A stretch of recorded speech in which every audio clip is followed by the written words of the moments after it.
তো নানু দেখেন যে খুব দ্রুত সাঁতার কেটে উনি আসছেন। তখন উনি একটু অবাক হন যে একটা মহিলার জন্য এভাবে এত দ্রুত সাঁতার কেটে আসা, তাও আবার বিধবা মহিলা। আর যেহেতু বয়স্ক মনে হচ্ছিল, তো নানুর কাছে একটু অস্বাভাবিক লাগে ব্যাপারটা। জানলার পাশে তাকানোর সাথে সাথে নানু দেখেন যে ওই সাদা কাপড় পরা মহিলাটা নদী পার হয়ে এপার এসে আশেপাশে আর কি কীভাবে জানি ঘুরছিল আর কি, তাকাচ্ছিল আর কি, খুঁজতেছিল। সাদা কাপড়ের ভিতরে ওটা কোনো মহিলা ছিল না, মনে হচ্ছিল মহিলা, কিন্তু সেটা ছিল একটা ভয়ঙ্কর একটা মানুষের মতো। নানুর কথা হলো একটা ভয়ঙ্কর ক্রিয়েচার ছিল সেখানে। চুলগুলো বড় বড়, চোখ সাদা এবং খুব ভয়ঙ্কর একটা ক্রিয়েচার ছিল। সেটা নানুকে দেখে নানুর দিকে আর কি ছুটে আসে এক পর্যায়ে।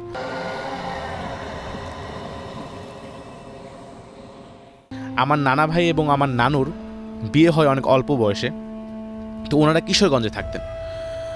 তো কিশোরগঞ্জে একবারে হিন্দু পাড়া বলে কিছু একটা পাড়া ছিল, সেখানে ওনারা থাকতেন। নদীর পাশে ওনাদের বাসা ছিল।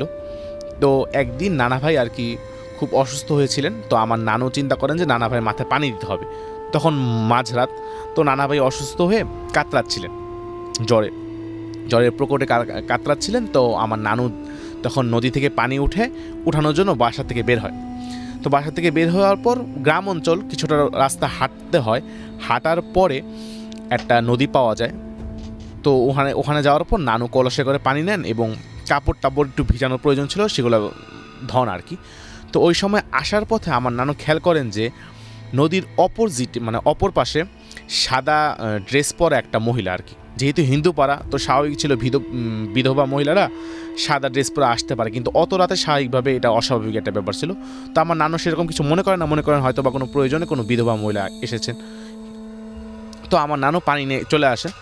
তো আসার পথে উনি খেয়াল করেন বিধবা মহিলাটা যে উনি নদীর পাড়ে দাঁড়িয়েছিলেন, উনি নদীতে নেমে যান এবং একজন স্বাভাবিকভাবে একটা সাঁতার কাটার একটা স্বাভাবিক প্রক্রিয়া আছে, সেই প্রক্রিয়া থেকে বাইরে উনি খুব দ্রুত সাঁতার কেটে আর কি নানুর দিকে আসছিলেন।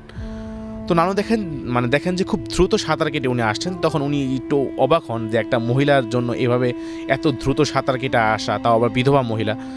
আর যেহেতু বয়স্ক মনে হচ্ছিল, তো নানুর কাছে একটু অস্বাভাবিক লাগে ব্যাপারটা। তো নানু কিছু না পড়ে আর কি বুকে আউযুবিল্লাহ বিসমিল্লাহ পড়ে বুকে 3 বার ফু দেন এবং ফু দিয়ে আর কি কলসিনে দ্রুত বাসায় এসে পড়েন।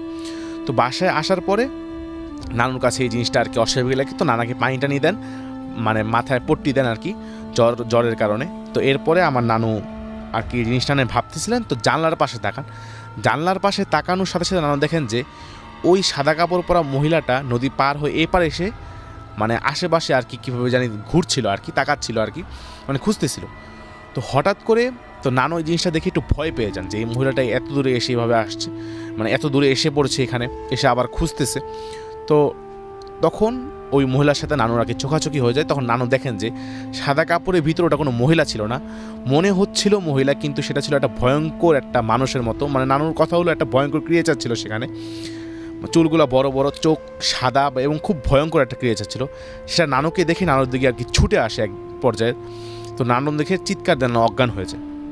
তো অজ্ঞান হয়ে যাওয়ার পর তো নানা ভাই অসুস্থ শরীরে উঠার পর নানুকে আর কি পানিটা নিয়ে জ্ঞান ফিরায়। তখন নানু এই ঘটনাটা শোনানোর পর পরের দিন আর কি ঘুম থেকে ওঠার পর নানু আর কি একটু মাথায় সমস্যা দেখা দেয় আর কি, এবং নানু খুব অসুস্থ হয়ে পড়ে। নানু আবল তাবল বলছিলেন এবং বলছিলেন যে আমাকে মেরে ফেলবে, এবং নানু খুবই জ্বর এসে পড়ছিল।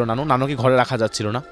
তো এই বিষয়টা নিয়ে আমার নানুর যে আব্বু ছিলেন, তিনি অনেক কামের লোক ছিলেন, খুব হাজি সাহেব বলে ওই এলাকায় পরিচিত। তো ওনাকে আর কি নিয়ে আসা হয়। নিয়ে আসার পরে উনি আর কি এই বিষয়টা উনি একটা হুজুরের সাথে আলোচনা করার পরে ওই হুজুর বলে যে এরকম একটা রাতের বেলা তো ওখানে ঝিন আসছিল একটা ভয়ঙ্কর, তো ওই থেকে আর কি কোনোভাবে কিছু একটা হয়েছিল আর কি, আক্রমণ করার চেষ্টা করেছিল, কিন্তু কোনো কারণে আর কি নানু বেঁচে যায়। তো নানুর কাছে আর কি হয়তোবা ওই তাবিজ ছিল, আল্লাহ লেখা বা এই জাতীয় যে তাবিজগুলো থাকে সেগুলো ছিল। এই কারণে আর কি নানুর উপর সেভাবে অ্যাটাক করতে পারে না, কিন্তু সে অ্যাটাক করতে চেয়েছিল। যাই হোক, তো নানুর মধ্যেও যে অসুস্থতা দেখা দেয় এবং পাগলামি দেখা দেয়, তো উনি বলে যে এটা কিছু না, এটা আর কি ওই যে ভয় পেয়েছে, ভয়ের আর কি ক্রিয়া, এটা ভয়ের কারণে এরকম তৈরি হয়েছে। তো যাই হোক, তো উনি নানুকে কিছু পানি পরা দেয় এবং তাবিজ দেয় এবং বলে যে প্রত্যেক দিন রাতের বেলা ঘুমানোর আগে সূরা ইয়াসিন পড়ে ঘুমাতে। তো ওনার এই দেওয়া আমলগুলো নানু করেন এবং করার পরে কিছুদিন পরে নানু সুস্থ হয়ে যান। এই হলো আমার তৃতীয় ঘটনা। জাগো এফএম এর অ্যাপ এখন পাওয়া যাচ্ছে অ্যাপ স্টোর এবং প্লে স্টোরে।